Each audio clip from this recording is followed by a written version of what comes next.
Les protocoles de Toronto, fiction ou amère réalité. International Free Press Agency Intelligence Report, March 1995. Le protocole de Toronto, 666, Québec, année 0. Fiction ou réalité qui peut dire, quoi qu'il en soit, selon certaines informations obtenues en provenance de France, mais surtout à la révision des événements survenus depuis les 25 dernières années, il apparaît que le scénario décrit dans ce document nous permet de mieux comprendre ce qui, jusqu'à aujourd'hui, paraissait des plus incompréhensibles à plus d'un.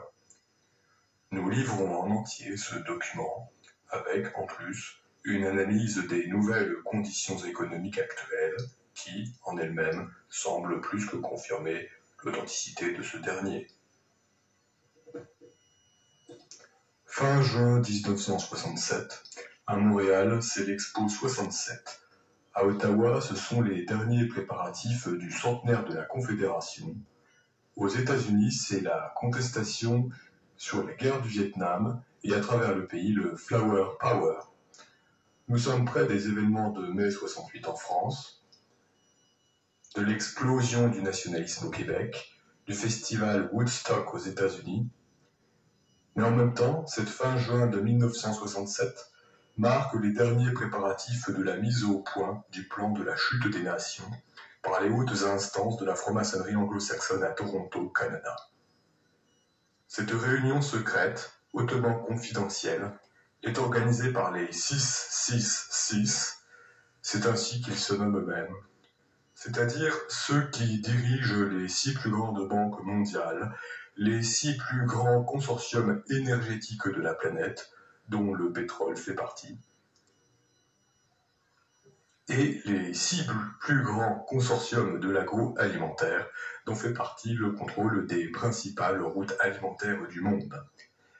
Ces 666, étant les plus hauts responsables de la finance internationale, vont définir, à l'intérieur de leur réunion, une stratégie commune en vue de la mainmise absolue sur le commerce mondial, sur la possession de l'arme énergétique, porte ouverte sur le XXIe siècle, et sur le contrôle international de l'agroalimentaire, lequel comprend aussi pour eux les consortiums pharmaceutiques, comprenant à leur tour le marché mondial des vitamines et des vaccins.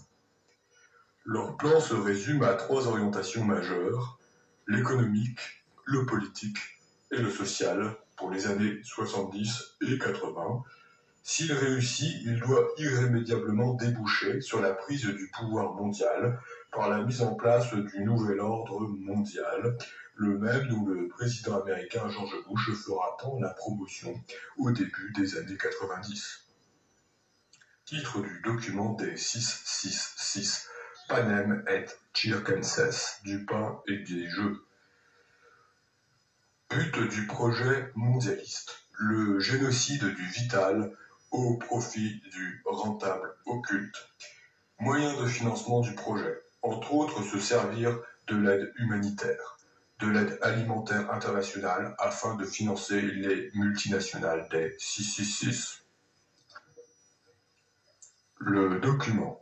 Toutes les périodes historiques ayant mené à la décadence des civilisations étaient toutes marquées sans exception par l'esprit d'errance des hommes. Aujourd'hui, nous devons faire en sorte que cet esprit se traduise par une société mondiale du loisir sous toutes ses formes.